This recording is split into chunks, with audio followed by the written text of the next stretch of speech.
Olá, pessoal. Às vezes eu tenho a oportunidade de trazer uma palavra, uma reflexão para uma comunidade cristã no bairro Paranaguamirim, em Joinville, que é da Missão Evangélica União Cristã. A gente conhece ali como Panágua. E no mês de abril eu trouxe a palavra a respeito de família.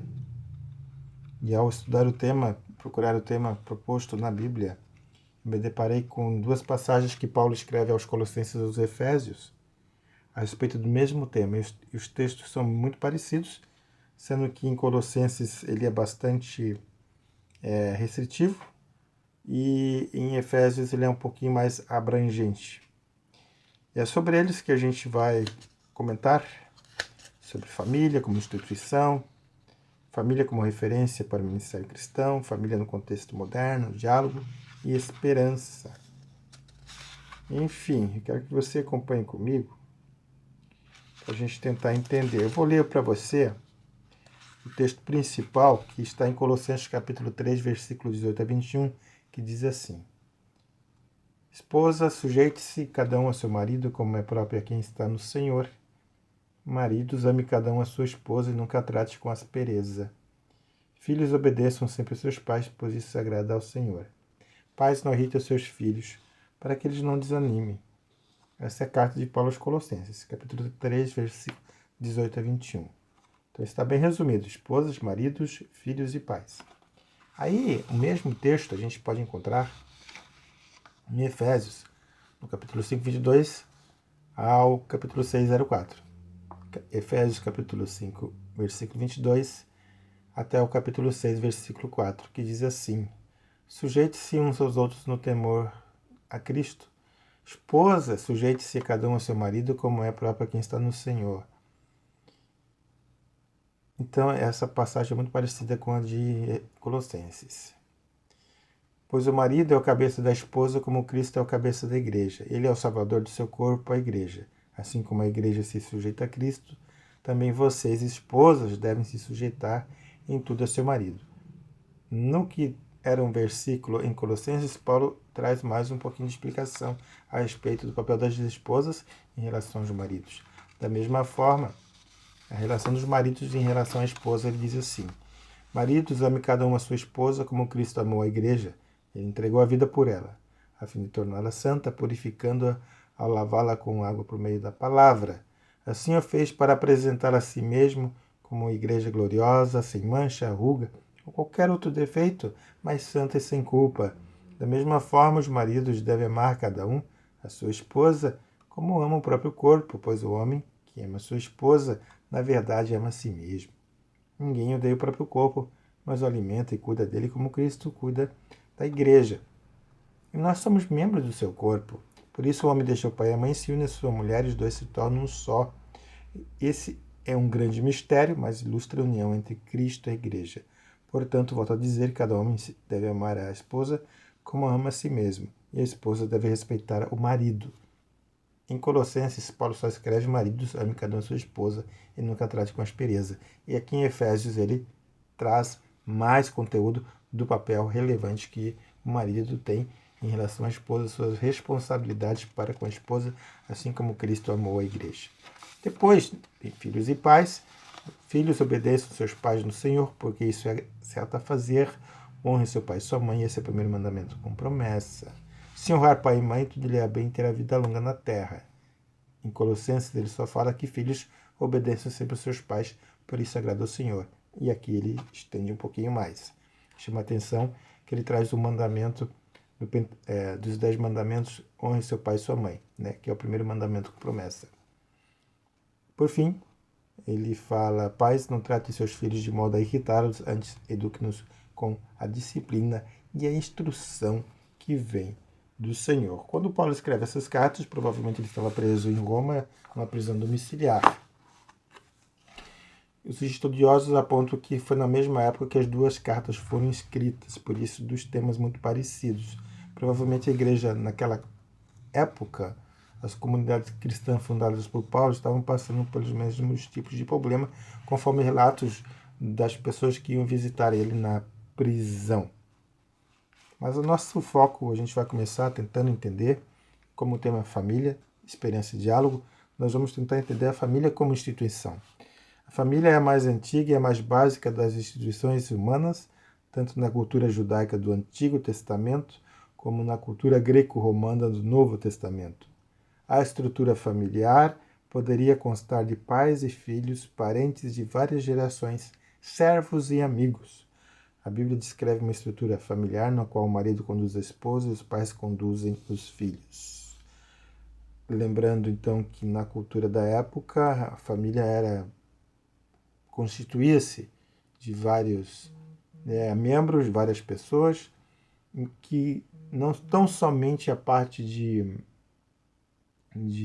pai e filho, ou esposa e filho, mas também os servos contavam com um grande núcleo familiar e com as suas responsabilidades, é claro. Essa cadeia de autoridade deve ser exercida como um ministério cumpridas e realizadas em amor na visão de Paulo. Então havia uma cadeia de autoridade entre o marido e a esposa, entre pai e filho. E depois também no contexto que Paulo escreve entre senhor e servo, mas esse não é o nosso foco. Nosso foco é apenas a família. Dito isso, é importante dizer que a família cristã deve ser a comunidade de ensino, de aprendizado a respeito de Deus e da piedade.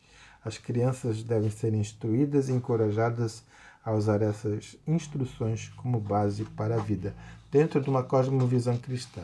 Numa família cristã equilibrada, é importante e realmente o corpo educacional no qual as crianças aprendem com os pais a respeito dos princípios elementares da palavra de Deus para o seu desenvolvimento social, emocional e espiritual. A família foi instruída conforme Êxodo 12 para funcionar como unidade espiritual. Na época que foi feita essa mensagem, era próximo da Páscoa, e a Páscoa era uma cerimônia da família no contexto judaico na qual ela aconteceu. O segundo tópico que eu quero trazer para vocês, o primeiro então foi esse aqui, que família como instituição, a família como referência para o ministério cristão. As famílias se tornaram as unidades de dedicação cristã nos tempos do Novo Testamento. Nós temos exemplos como Atos 16, 31 e 33, na qual o carcereiro, após as prisões na qual Paulo e Silas estavam se romperem, ele achando que eles tinham fugido, pelo contrário, Paulo e Silas continuaram ali, mesmo com a possibilidade de fugir, ficaram sob a guarda do carcereiro. Este o recebe em casa e Paulo fala então para ele: crer no Senhor Jesus e será salvo tu e tua casa. E assim há vários exemplos no Novo Testamento de pessoas cujas famílias receberam o Evangelho e todos na sua casa eram batizados. Então a questão da família também, que fazia parte do ministério cristão de conversão. A aptidão para o exercício também do ministério passa por uma vida familiar exemplar. As cartas de Paulo a Timóteo, que era seu discípulo, e a Tito, dão ênfase nessa questão de que quem exercesse o ministério cristão deveria ser marido de uma só mulher, honrá-la, assim como também respeitar a todos na família. Desenvolver uma vida familiar forte é sempre uma prioridade a serviço de Deus. A família no contexto moderno, diálogo e esperança, é o terceiro tópico que eu abordei na questão e dentro dos quais eu dividi em algumas partes. Família no contexto moderno, diálogo e esperança. Primeira parte eu dividi como diálogo. Nos tempos de Paulo, por influência da cultura do seu tempo, a estrutura familiar era composta de marido, esposo e mulher, esposa por gênero ou sexo, no caso. 2 filhos por idade. 3 servos por condição social. Nas passagens que lemos, percebemos que Paulo segue essa estrutura conforme a gente já falou. Maridos, esposas, pais e filhos. É importante lembrar que esses 2 textos de Paulo que lemos não são de opressão à mulher, não são machistas, não são misóginos. Muito pelo contrário, na época de Paulo, mulheres, crianças e servos não tinham quase direito nenhum e possuíam muitos deveres e responsabilidades. Paulo mostra que em Cristo essa relação é equilibrada com direitos e deveres igualitários. Aqui é interessante porque textos como esse de Colossenses e de Efésios, quando são tirados do contexto, muitas pessoas utilizam como se fosse machista. Que a mulher deve ser submissa ao homem, que isso, que como é que pode, que hoje em dia não é mais assim. Mas tem que entender no contexto que Paulo escreveu, as mulheres não tinham voz, as crianças não tinham voz, então os escravos não tinham voz, era só o homem que era a prioridade, que tinha voz e poder fazer algumas situações na sociedade. Então, para a época, o texto de Paulo foi revolucionário, porque ele traz um equilíbrio entre as relações familiares, onde o homem é o cabeça da mulher, mas esse deve amar como Cristo amou a igreja, sendo a ela como parte do seu próprio corpo, e a mulher sendo submissa ao marido em amor também por conta de Jesus. Então tem essa relação familiar que ela é equilibrada, equacionada em Cristo. Na autoridade, ela é tão somente, ela é uma autoridade em amor, em servir ao próximo, e não uma autoridade de opressão. Que isso fique bem claro, porque eles tentam desvirtuar esse texto. Nos dias de hoje, o que forma uma família? Qual é a estrutura da família na sociedade atual? Como podemos conceituar a família?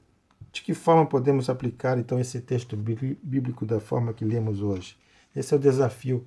E sempre é o desafio. Quando a gente que exerce a fé cristã, nós lemos a palavra de Deus, o desafio maior é nós entendermos como aplicar os textos que foram escritos há quase 2000 anos atrás na nossa sociedade, no nosso contexto, na nossa vida.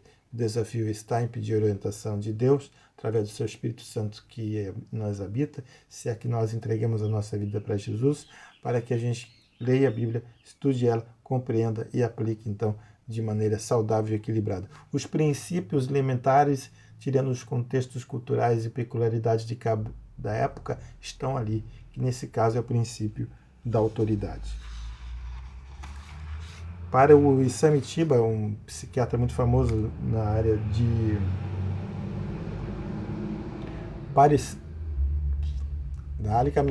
Issam Tiba, um psiquiatra muito famoso na área de aconselhamento familiar, é a presença do primeiro filho que transforma um casal em família. Contudo, hoje em dia, as famílias são chefiadas por apenas um dos cônjuges. Tem aumento do número de divórcios e de segundo casamentos. O casamento deixou de ser exclusivamente heterossexual e assim novos modelos de família acabam surgindo. Com a questão do advento da pílula para a mulher, houve a revolução sexual muito forte na década de 60, as mulheres conseguiram maior independência. Com a aprovação da lei do divórcio no país, aumentou exponencialmente também os pedidos de divórcio. E se antigamente havia uma tentativa de um diálogo para que os casamentos perdurassem, hoje em dia, conforme também já dizia Zygmunt Bauman, né, o amor é líquido. Então as coisas, a modernidade é líquida. As coisas se desfazem, as coisas se escorrem pela mão muito facilmente, perdem suas bases, suas relevâncias. Então os relacionamentos também se tornaram líquidos, na visão de Zygmunt Bauman. O texto de Paulo traz principalmente, para além dos conceitos e definições de família, o princípio de respeito, de submissão e autoridade, conforme a gente já falou. Em Efésios 5,33, Paulo ensina que o homem e mulher se complementam e que eles são iguais perante Deus. Contudo, no casamento, o homem deveria exercer a liderança, mas essa liderança é exercida em amor, conforme também já falei. Assim, em uma família que possui essa base estrutural de marido e esposa, é saudável e recomendável que o marido assuma suas responsabilidades como autoridade no lar. Contudo, em nossa realidade, muitas vezes quem chefia a família é a mulher, posto o marido o terceiro de casa por uma separação, mesmo por alguma falta. Assim, cabe à mulher, caso ela não tenha casado, a responsabilidade pelas atribuições do lar e aos filhos estarem submissos a ela. Em Efésios capítulo 6, versículo 1 a 3, Paulo fala da relação dos filhos em relação aos pais, para que os filhos obedeçam aos pais no Senhor. Isto é, desde que os pais ensinem princípios do Evangelho que promovam a dignidade humana.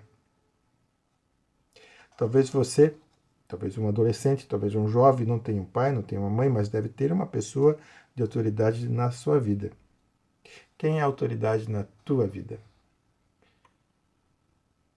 No caso de quem mora em lares, são órfãos, são as mães cuidadoras. No caso, quem participa de alguma comunidade de fé, é o missionário, é o pastor, é a autoridade na sua vida. Na sala de aula, o professor. no trabalho é o teu supervisor, em algum momento você vai estar debaixo de autoridade.